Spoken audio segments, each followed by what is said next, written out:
Hey, what's up, everyone? Your boy Blew Up One here with a little revamp of my ICP CD reviews.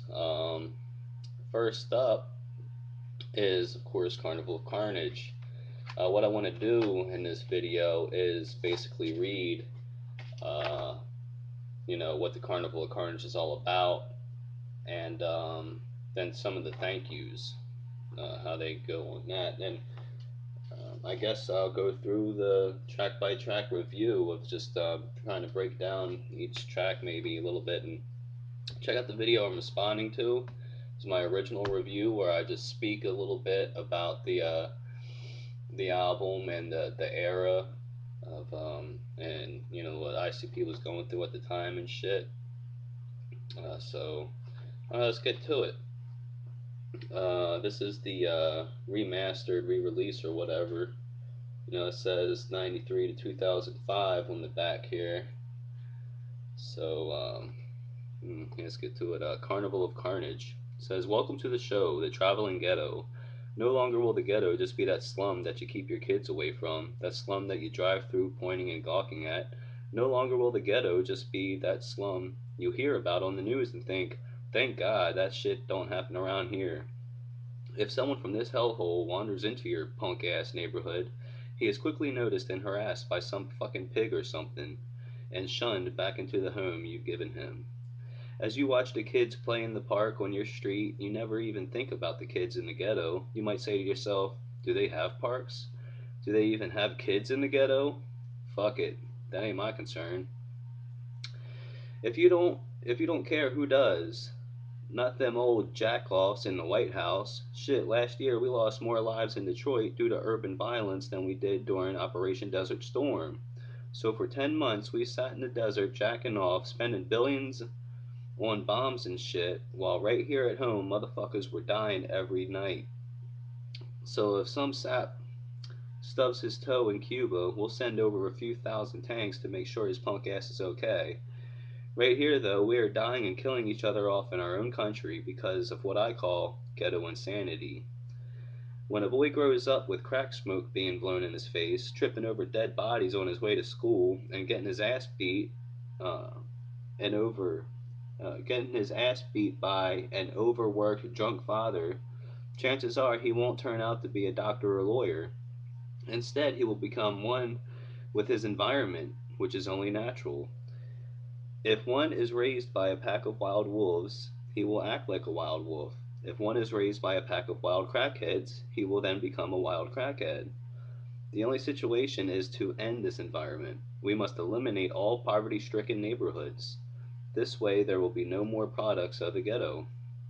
Instead of the US spending billions on wars and wasting trillions on shit like rockets, stealth bombers that don't even fly, and fucking Star Wars shit that don't even fucking work, they should be spending that loot on our own needs right here in America.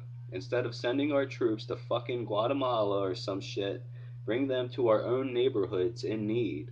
Tear down all these abandoned buildings and build new schools instead of these old ass shitholes they expect us to learn in. Build clinics and shelters, fix the roads, build shopping malls in the inner cities to create jobs, give us something to live for. This would cure ghetto insanity and free our minds. The government won't help though, because it's mostly poor minorities that can't afford to pay their taxes, so they let us rot and rot. If the rich taxpayers were killing each other, the government would put an end to that shit real quick. But it's not just us, so um, but but it's not. It's just us, so we rot and rot. Years of breathing, years of breathing the souls of rotted minds. I have developed a bad case of ghetto insanity. I walk the streets I'm stared at as a freak show, less than human, an ogre walking the streets paved with gold. Twisted somewhere in this fried brain of mine, I have a plan. If those of the ghetto are nothing more than carnival exhibits to the upper class, then let's give them the show they deserve to see. No more hearing of this show because you can witness it in your own front yard. A traveling mass of carnage, the same carnage we witness daily in the ghetto, can be yours to witness, feel, and suffer. no longer killing one another, but killing the ones who have ignored our cries for help. Free passes for the governor's family!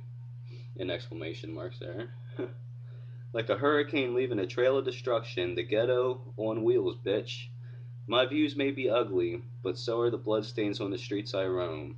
If there is no change soon, if there is no change, soon tickets will be issued to the Carnival of Carnage.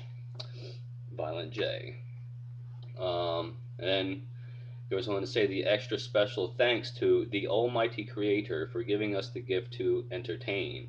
And it goes into the special thanks to everyone else and this and that, in their own little entertaining way of giving thanks. Uh, Sorry, I apologize. I got a cold and I'm a little out of it. Let me blow my nose real quick. Then I'll get into the CD review. Damn. Alright, already 6 minutes into it. But yeah, the intro, Violent J basically talks about the Carnival of Carnage coming into town and shit like that or whatever. And then the second track, Carnival of Carnage, is just, fucking beat with Violent J saying Carnival of Carnage over and over again and then played back in reverse and shit.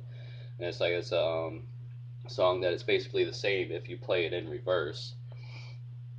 The juggler, Violent J is the juggler, and he's just talking about how he's a crazy ass motherfucker and shit.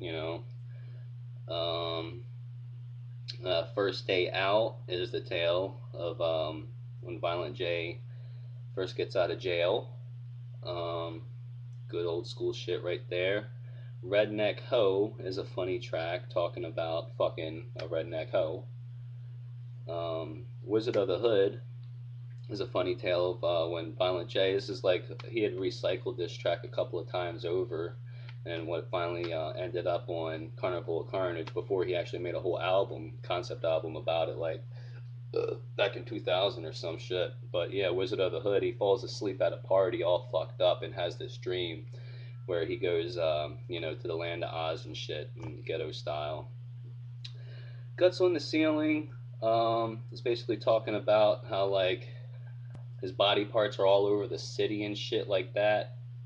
Like I try to find meaning in this song.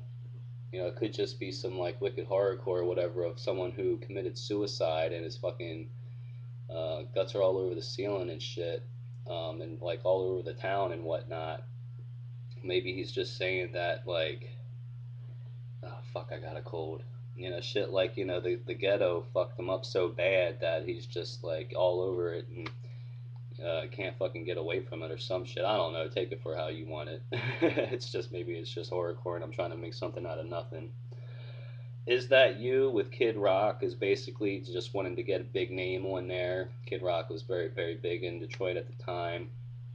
Um, and yeah, it's just them basically flexing their skills and, got a big name on the album. None of the acts is Violent J fucking running around being an axe murderer. The fucking bass is wicked on that shit. I love it. Funny as shit. Psychopathic is fucking dope. Got that like fucking Halloween Michael Myers beat and shit. Uh, Black in Your Eyes is about beating your bitch for cheating on you. I'm sure a lot of people can relate to that. You know what I mean? But it's basically some shit that happens in the ghetto. You know what I mean? Domestic violence and shit. But Never Had It Made. Violent J talks about like self-explanatory. Never had it made. Your Rebel Flag is talking about racist bigots, rednecks, and shit. Ghetto Freak Show is just talking about what the ghetto has made them into a ghetto freak show. And then Taste with Isham, again getting the big name Isham on there. Is but it's a like the main track with meaning on there, talking about freaking officials and governors and shit like that basically do nothing to help the ghetto, and just worry about middle and upper class people. So, and it's also a very catchy tune. So yeah, there you have it, guys.